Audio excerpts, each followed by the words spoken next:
What's going on, guys? Back in the ZUMA GAWD garage. Thanks for watching. So if you haven't been following the $40 ZUMA, here she is. We're all pretty, but it doesn't stop. So in this video, I'm going to show you how to do a pad slap.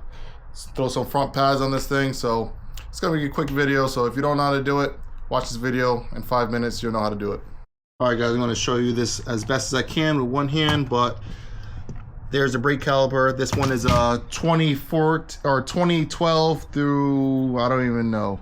This is a ZUMA FX, F50F, C3. All this would apply. So hop right into it. You're gonna take off these two bolts right here, 12 millimeters, just like that. 1, 2. Now you're just gonna take this bracket. You're gonna slide it right off. And as you can see on mine, my rotor is shot, but this is what we got. So we're gonna try to work with it. All right, so now that the caliper is removed, you're gonna flip it over, and there's a 5 millimeter Allen key right there. So you're going to undo that, just like that. Pull the pin out. Let's see if I can do it. Pull the pin out. Turn it to the side right here, and then you can swing this one out. Watch how easy that is. Just swing it out. There you go. Pull it off the loop. That's one. Take this one. So this one has a little hook in it, so you're gonna slide it up and then pull it right out. All right, guys. So now that the brake pads are removed and we are left with just the piston, we have to compress this piston in. And when you're doing this, you're just gonna use a clamp, and you're gonna go nice and slow. Real easy, because you do not want to, there's a seal around this this piston, so you don't want to damage the seal, and you also don't want to force the brake fluid back through the line into the master cylinder too fast. Put the brake pad back in there roughly, set your clamp up, and then squeeze nice and gentle. And this will compress the piston back into its home. There you go. Just like that.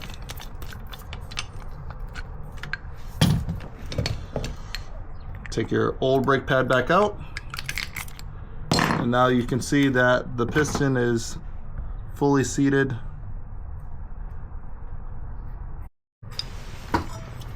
All right, so when we're doing this, we're going to start with the short one, or the smaller one. Again, we're going to push this in. There's a little lip right there.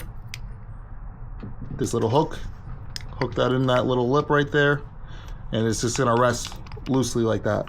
That's fine for now. The second one, we take it, we loop it over this. See that? We loop it over that, and then we swing it right back into place. And again, that's going to sit there loosely, but they're going to be opposite from each other. Do not put them the same way, or I don't know if you can, but I'm sure someone will figure it out to put it in the wrong way. This is the way they do it. You see both the brake pads are facing each other. Then after that, we are going to slide this pin right back in, all the way down. Start it by hand. You do not want to use any impact or anything on this part if you don't have to, because you can break or crack that. So I will take this and tighten it up very gently, just like that. That's probably a little too aggressive, but it's in. All right, so now your brake pads are in, and we're going to start reinstalling this thing back in. Next, we're going to be installing the caliper back onto the fork and onto the rotor. And what you're gonna do is you're gonna take both the pads, and sometimes it's helpful if you take a flathead screwdriver, you just stick it in between there and open up the brake pads as wide as they can go. That way you can slide the rotor in there and it's not fighting you. All right, kind of keep your thumb like that and replace it right here, and we're gonna slide it right in between, or the rotor right in between both the brake pads, and then we're just gonna simply reinstall our bolts.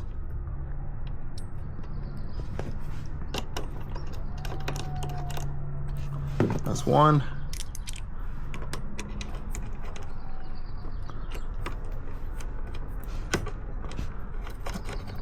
That's two.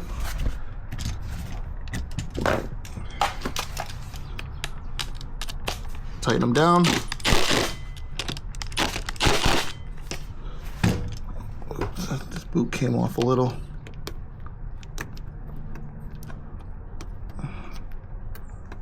All right. There we go. All right, and that's it. Our caliper is back onto the rotor. So if you notice, we did not have to open this valve. This is the bleeder valve. If you do not remove that piston or open this valve, you do not have to bleed the system. This is a sealed or a closed system, so as long as you leave it closed, you won't have to add any more fluid. You won't have to bleed anything. So from here, we go straight to the lever, and you're going to notice that it's going to be very soft at first. So it went all the way down, so we're just going to pump it up a few times. And what this is doing is pushing that piston back out, and just like that, it got hard, and we successfully changed your brakes on your 50F. This also applies to the ZUMA bug eyes and pretty much all the ZUMAs, because they're all pretty much all the same. Actually, pretty much all the scooters. So they're pretty much all the same. Just like that, we successfully changed our front brakes. Squeeze that, make sure you squeeze it before you take it on your first ride. Get that brake pressure back in the caliper, and then you should be good to go. As long as you don't open up that bleeder valve, you do not have to bleed the system. It's a closed system, and this pretty much applies to all the scooters out there. Bug eyes, Chinese scooters. These scooters are relatively the same and pretty simple. So I hope this video helped someone. If you liked it, you guys know what to do. Peace.